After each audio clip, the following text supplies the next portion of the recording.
أعوذ بالله السميع العليم من الشيطان الرجيم بسم الله الرحمن الرحيم وبه نستعين إنه خير ناصر ومعين رب صل على محمد وآله الطيبين الطاهرين اللهم صل على محمد وآل محمد وعجل فرجهم.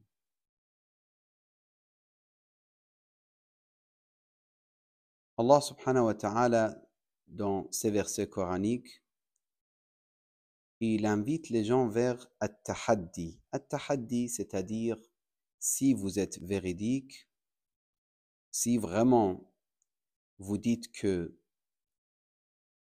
le Coran n'est pas authentique et vous voulez douter sur l'authenticité du Coran, donc amenez ou récitez ou créez des versets égaux au Coran al-Karim.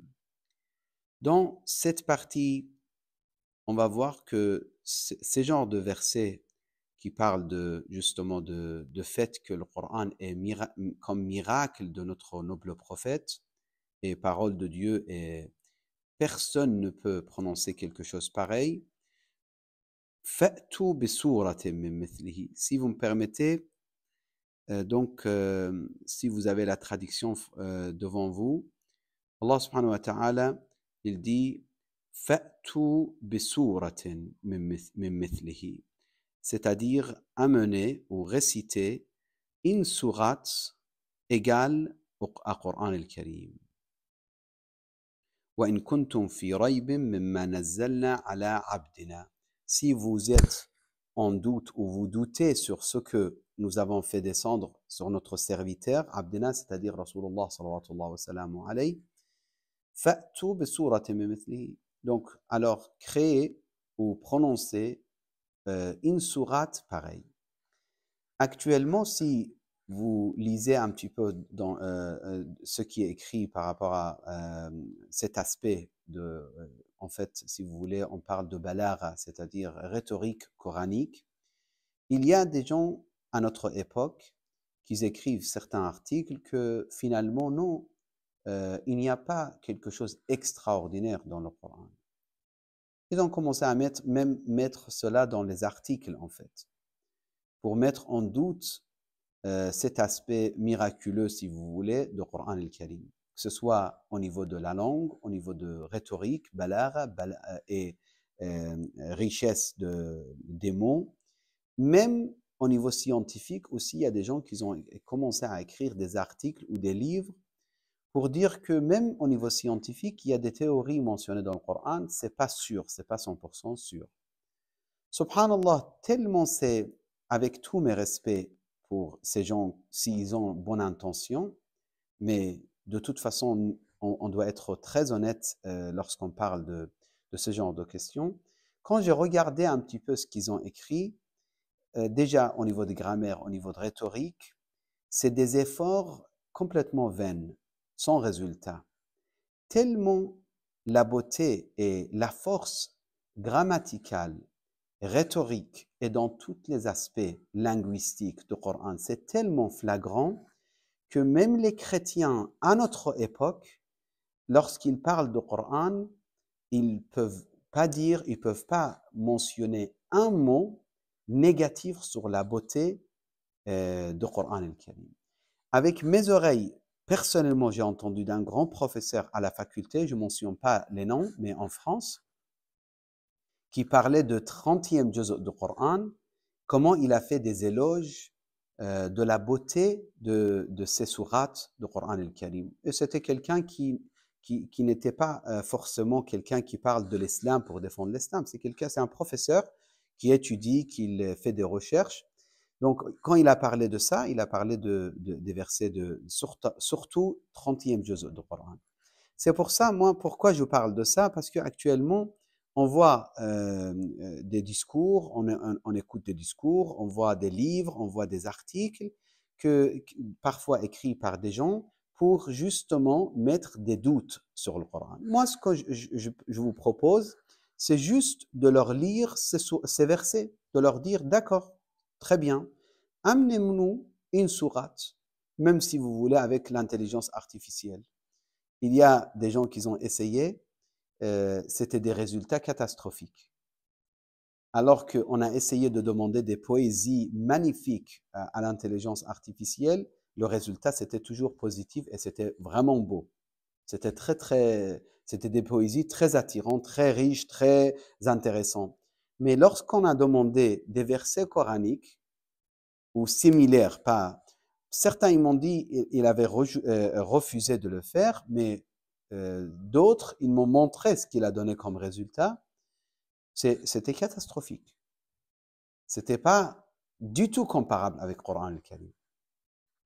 فإن كنتم donc ici Allah subhanahu wa ta'ala il dit وإن كنتم si vous êtes en doute في ريب مما نزلنا على عبدنا alors فأتوا بسورة une sourate même si c'est à la taille de sourate al-Kawthar وادعوا شهداءكم من دون الله إن كنتم صادقين même si vous prenez des témoins vous prenez des soutiens etc avec d'autres.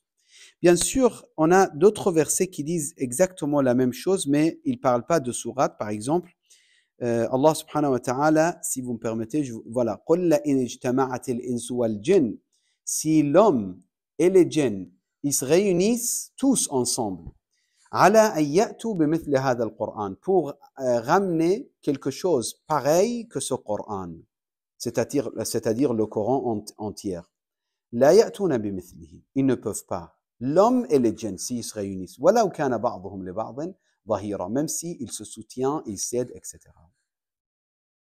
Dans un autre verset, Allah subhanahu wa ta'ala, il dit أم يقولون افتراه قل فأتوا بعشر سور. Donc, vous voyez, parfois Allah dit vous ne pouvez pas ramener un Coran pareil. Dans le Coran, c'est mentionné dans ce verset. D'autres versets, ils mentionnent que vous ne pouvez pas ramener 10 sourates comme celle du Coran, comme le verset que je viens de réciter, Am yaquluna Hud 13, Am yaquluna iftara, qul fa'tu bi'ashri suwarin mithlihi muftariyat, wad'u man istata'tum min dunillah. Amenez d'autres autres que Dieu pour qu'ils vous soutiennent par rapport à ça, in kuntum sadiqin, si vous êtes véridique, si vous dites la vérité. Donc, dans cette sourate, alors, il ne dit pas ramener 10 sourates, ni le Coran, mais il dit ramener une sourate, ne serait-ce qu'une sourate. Et c'est impossible.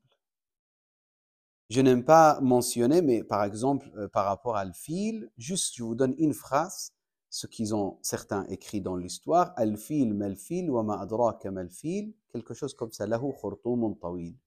Si vous récitez ça à n'importe quel arabophone, chrétien, juif, musulman, qui que ce soit, il va rigoler, il va dire c'est pas du Coran. C'est clair, c'est choquant, c'est vraiment sans sens, ça n'a pas de valeur. Et tout ce qu'ils ont inventé jusqu'à aujourd'hui, si c'était vraiment du poids ou des choses riches, pourquoi il n'existe pas? Pourquoi on ne voit pas? C'est incroyable quand même. Aujourd'hui, on n'a pas d'autre Coran. Personne n'a écrit un autre Coran. Personne n'a écrit une sourate pour distribuer entre les gens, par exemple, en disant voilà, c'est égal à sourate, par exemple, Ar-Rahman. Coran, il parle de Ar-Rahman, Allama al-Quran, nous on a fabriqué telle sourate. Il n'y a pas. Il n'y a pas. Des milliers de pages, ils ont été écrits pour mettre des doutes sur le Coran al-Karim, sur la véracité du Coran al-Karim, mais il n'y a pas une sourate écrite pour dire voilà, ça c'est égal à Coran al-Karim. Il y a des gens qui ont essayé d'écrire quelque chose, mais ce n'est pas du tout comparable et tout de suite, ils se sont détruits eux-mêmes automatiquement. Donc, ceux qu'ils ont écrits, ils n'ont pas été distribués parce que c'est la honte pour ceux qui prétendent que voilà, ça c'est égal à Coran al-Karim. Mais il faut savoir que l'aspect, l'ijaz, c'est-à-dire le fait que le Coran, c'est un miracle de notre noble prophète, le fait qu'il est considéré quelque chose comme ayah, comme signe de Dieu jusqu'à notre ère, jusqu'à aujourd'hui, ce n'est pas que par rapport à l'aspect linguistique, rhétorique, balagha, bayan, fasaha, non. Aussi, il y a d'autres aspects. واعلم أن هذه الآية كنظائرها تعطي إعجاز أقصر سورة من القرآن كسورة الكوثر. Il dit, il faut savoir que cette sourate, ce verset, désolé, lorsqu'il dit فَأْتُوا بِسُورَةٍ, c'est-à-dire ramener une sourate, ça peut être même à la taille de sourate al-Kawthar. Par rapport à l'Ijaz al-Qur'an, il rajoute l'Allama al-Tabatabai, il dit La rayba fi anna al-Qur'an yatahadda bil-Ijaz fi ayat kathira. Sans doute, le Qur'an appelle les gens si vous voulez, comment on peut traduire at-tahaddi, ça viendra. Il appelle les gens en fait, il invite les gens pour essayer de faire quelque chose pareil que le Coran, s'ils peuvent, s'ils prétendent quelque chose pareil. Mais نعم في آيات كثيرة مختلفة مكية في جميع على أن القرآن آية معجزة خارقة حتى الآية السابقة عن قوله تعالى وإن كنتم في ريب مما نزلنا على عبدنا فأتوا بسورة من مثله أي من مثل النبي استدلال على كون القرآن معجزة. Donc il dit cette sourate et ce verset lorsqu'il dit si vous doutez sur le fait que notre noble prophète, notre prophète à ramener des miracles, donc ramener une sourate. Si vous ramenez quelqu'un à l'époque, s'il il avait la possibilité de ramener une sourate, il pouvait mettre en cause la véracité de notre noble prophète, mais ils n'ont pas réussi à ramener. Et c'est très étonnant parce que finalement, il y a des poètes extraordinaires à l'époque. Et parmi eux, il y avait des mécréants. Pourquoi ils n'ont pas essayé? Il y avait des personnes qui ont totalement rejeté l'appel de notre noble prophète. Mais il n'y a pas de traces des sourates de l'époque. Oui, j'avais vu quelque chose, comme je vous ai dit, lorsque je faisais les études à la faculté, un des professeurs, il avait ramené quelques sourates inventées par telle et telle personne dans telle époque, mais vraiment catastrophiques. Il n'y avait pas de beauté, il n'y avait pas de sens, il n'y avait pas de profondeur. Que les versets qui parlent de l'arche de Noé, قيل يا أرض ابلعي ماءك ويا سماء أقلعي وغيض الماء واستوت على الجود. Une des personnes qui était pas croyant, il disait vraiment comment Allah dans ces versets en 2 lignes explique tout le scénario de l'histoire de l'arche de Noé. C'est incroyable, c'est miraculeux. La beauté et la richesse dans ces versets qu'Allah a mentionné. Qu'est-ce qui s'est passé pour l'arche de Noé. فلو كان التحدي ببلاغة بيان القرآن وجزالة أسلوبه فقط لم يتعدى التحدي قوما خاصا. Il dit maintenant si Allah subhanahu wa ta'ala il considérait le Coran ou Al-Qur'an comme miracle que pour l'aspect linguistique et miraculeux au niveau de rhétorique, balagha, fasaha, etc. Alors c'était pas vraiment miracle pour les non-arabes. C'est considéré comme miracle juste pour les arabophones. En dehors des arabophones, c'est quoi l'intérêt? وهم العرب من الجاهلية من الجاهليين والمخضرمين وقد نعم قرأ بالآية أسماع الإنس طيب وكذا غير البلاغة والجزالة من كل صفة خاصة اشتمل عليه القرآن كالمعارف. Il dit non, le fait que le Coran considéré comme miracle dans tous les aspects. Dans tous les aspects. Par exemple, je vous donne un exemple très simple. Imaginez, lorsqu'on parle des parents. Jusqu'à aujourd'hui, on pose la question, si mon père il ne croit pas en Dieu, comment je dois me comporter avec lui? À l'époque, c'était tout à fait possible qu'ils disent, ah, tu rejettes, parce qu'il ne croit pas en Dieu, c'est un kafir, c'est fini pour lui. Mais même sur cet aspect, on voit l'éthique et la moralité qui dépassent même notre époque. À notre époque, si quelqu'un, il vient vers quelqu'un qui connaît bien l'islam et Ahl al-Bayt, et il pose la question, il dit, mon père ne croit pas en Dieu, comment je dois me comporter avec lui? Il dit, وَلَا تَقُلْ لَهُمَا أُفٍّ وَلَا تَنْهَرْهُمَا وَقُلْ لَهُمَا قَوْلًا كَرِيمًا. Ne leur dis même pas off. Off, ça veut dire, oh, comme en français, oh là là, pour dire tu m'as énervé, tu me gênes, etc. وَلَا تَقُلْ لَهُمَا off, c'est-à-dire même 2 lettres qui déclarent le fait que tu n'as plus envie d'être patient avec eux. Et après, dans d'autres versets, en parlant des parents, il dit وَصَاحِبْهُمَا فِي الدُّنْيَا مَعْرُوفًا. Oui, s'ils te demandent de faire des péchés, tu n'as pas le droit d'obéir. Si ton père, il dit mon, vole, frappe, soit injuste, fait l'adultère, etc., tu ne peux pas obéir. Mais en dehors de ça, وَصَاحِبْهُمَا فِي الدُّنْيَا مَعْرُوفًا. Mais sois à la hauteur avec eux. Vraiment, c'est une question. Maintenant, une autre question. À l'époque que la fille, elle était traitée, comme vous le savez dans l'histoire, comment elle était traitée. Comment le Coran al-Karim, carrément, il met en cause cet acte, cette attitude pour défendre la fille que l'époque, clairement, ni les juifs, ni les chrétiens, ni d'autres, ils ne donnaient pas autant d'importance à la femme. Le Coran, il vient pour dire la femme, c'est à côté de l'homme. Al-mu'minin wal-mu'minat, wal-muslimin wal-muslimat, wal-qanitin wal-qanitat, etc. Et même encore plus, Surat Al-Kawthar, par exemple, quand on parle de Zahra, parce qu'une des interprétations de Surat Al-Kawthar, c'est Al-Zahra, alayhi salam. Vous voyez, ça aussi, c'est un autre aspect. Donc, l'aspect, si vous voulez prendre note, linguistique, rhétorique, scientifique, éthique et morale, social, jurisprudentiel, même les, comment dire, akhbar bil ghaib, prédire, si je me trompe pas, prédire le futur, c'est ça? De mentionner ce qui va se passer dans le futur. Al-ikhbar bil ghaib, bil mustaqbal. Et d'autres aspects. Dans tous ces aspects, le Coran est miraculeux. Donc, lorsque vous avez des discussions avec les non-musulmans, ne dites pas le Coran est miraculeux, mais vous ne comprenez pas l'arabe, donc malheureusement, vous ne pouvez pas savoir. Non, il y a d'autres aspects aussi dans le Coran qui sont actuels, jusqu'à aujourd'hui, très attirants pour les gens, très intéressants pour les gens. فالقرآن آية للتبليغ في بلاغته وفصاحته. Donc, le Coran, c'est miraculeux pour appeler les gens vers Allah au niveau de balagha, rhétorique et fasaha, prononciation linguistique, grammaticalement, etc. Mais également pour les philosophes.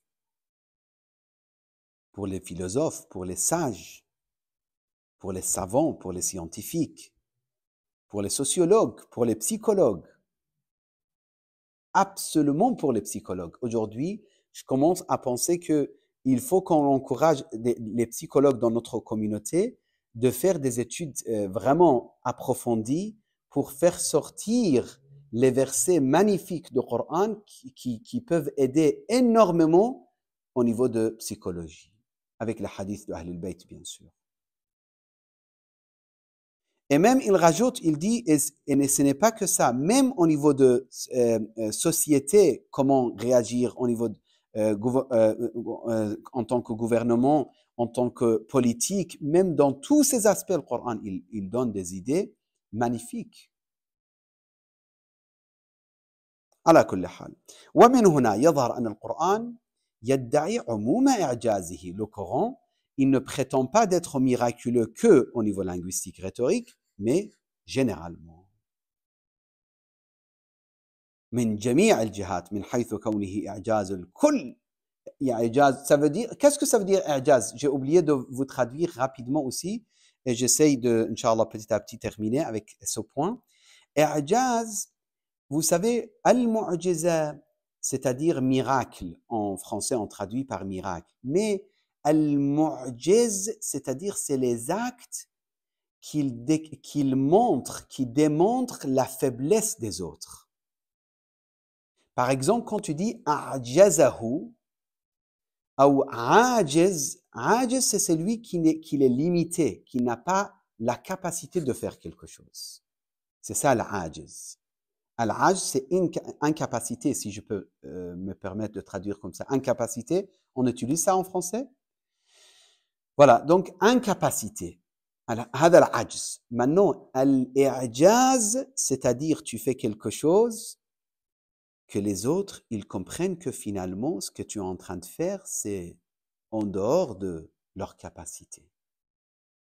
Et c'est miraculeux, parce que ce n'est que donner ces genres d'actes, se sont donnés qu'aux prophètes qui ont cette relation avec avec la métaphysique, c'est-à-dire avec Allah subhanahu wa ta'ala. Il dit, dans tous les aspects, on va sentir cette faiblesse. Imaginez l'homme 19e siècle et 20e siècle, l'homme, il était en train de vraiment améliorer la situation sociale et économique, surtout en Europe, etc. Même sociale, même éthique. Sur beaucoup d'aspects, beaucoup de points éthiques, on avait vraiment amélioré vers le 20e siècle, vers la fin du 20e siècle surtout. Mais après, on recommence à reculer. Pourquoi on recule? Justement, parce qu'il y a des questions qu'on fait des efforts, on voit d'une manière, on fait des analyses, on suit, après il y a des obstacles à chaque fois. Le Coran al-Karim, c'est le miracle parce que l'éthique et la moralité du Coran, c'est pour toutes les époques. Et malheureusement, si vous entendez aujourd'hui que ce soit sunnite ou chiite qui dit non, le Coran c'était pour l'époque de Hijaz, ce n'est pas pour notre époque, je suis désolé, mais ce n'est absolument pas l'idée de Ahl al-Bayt alayhi salam. Je ne veux pas manquer de respect pour eux, mais si quelqu'un, il comprenne, la personne qui comprenne la vision de Ahl al-Bayt, il ne dit pas cette phrase. Il ne dit pas le Coran, c'était pour une époque et non pas pour notre époque. Il dit فهل يتأتى القوى البشرية أن يختلق معارف إلهية مبرهنة تقابل ما أتى به القرآن? Qui peut amener tous ces points, que ce soit social, politique, historique, scientifique, linguistique, etc., que le Coran nous a ramené comme richesse, avec akhlaq aussi parfaite. Je termine avec cet exemple que peut-être je vous ai déjà donné, mais rapidement. J'avais le sentiment quand un invité, je termine notre échange avec ce point, Inch'Allah.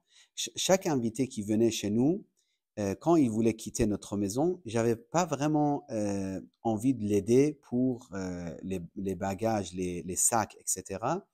Je me sentais un peu mal à l'aise de le faire, comme si je lui fais comprendre que voilà, on est content que tu vas quitter, etc.